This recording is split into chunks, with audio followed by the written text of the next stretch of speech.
When Myles Rice first stepped onto a basketball court, there was no telling where the game would take him. Branched out to AAU, my first AAU tournament. I fouled out, I played terrible. I didn't think I was cut for it, so I wanted to go back to rec, but I stuck with it. And he stuck with it all the way to today at the collegiate level. But for Myles Rice, his biggest opponent wasn't the one facing him on the other side of the court, as life had a different challenge in store. Yeah, being diagnosed with cancer, I mean, it's never easy. After redshirting his freshman season at Washington State, Rice had suddenly been diagnosed with Hodgkin's lymphoma in September of his sophomore year. You know, seeing two sides of it from family members, that seeing one pass and one survive, you know, you kind of just, your mind starts to spiral a little bit.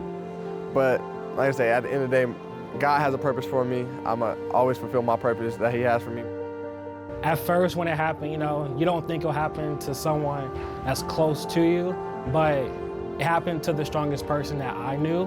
Myles was sidelined for a second consecutive season as he underwent chemotherapy, but it was the strength of his family walking alongside him that carried him through. My mom and dad were my rock. They made sure that, you know, I had everything that I needed throughout that process. And just 6 months later, Myles marked the end of his chemo treatments and rang that final bell.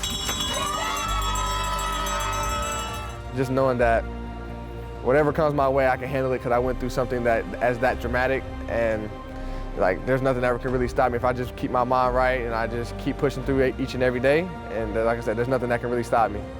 He's always been a strong-headed, hard-headed person to where like nothing will stop him, so he won't take no for an answer. He won't let a battle stop him. He'll fight through it, he'll run through the wall. He's very strong, so whatever he does, he'll be good. He'll be very great at it. But Myles' strength of character didn't just shape in his battle against cancer. It's been in his DNA from the start. He's always been a natural-born leader. Ever since we're young, we call him Mr. President. So it's good he's bringing that personality here to Indiana. A leader driven by purpose and the goal of being the best version of himself every single day. Just to be the best version of me I can. Whatever God has, you know, planned out for me and mapped out for me in my life to fulfill His work for Him that I have, then that's how I can be better.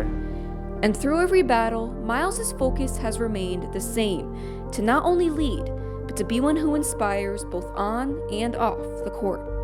Just a guy that, you know, that led people down the right path, that inspires people, and just always the guy that has a smile on his face. So anytime anybody asks about him, they were like, nah, he was always happy. He always motivated everybody.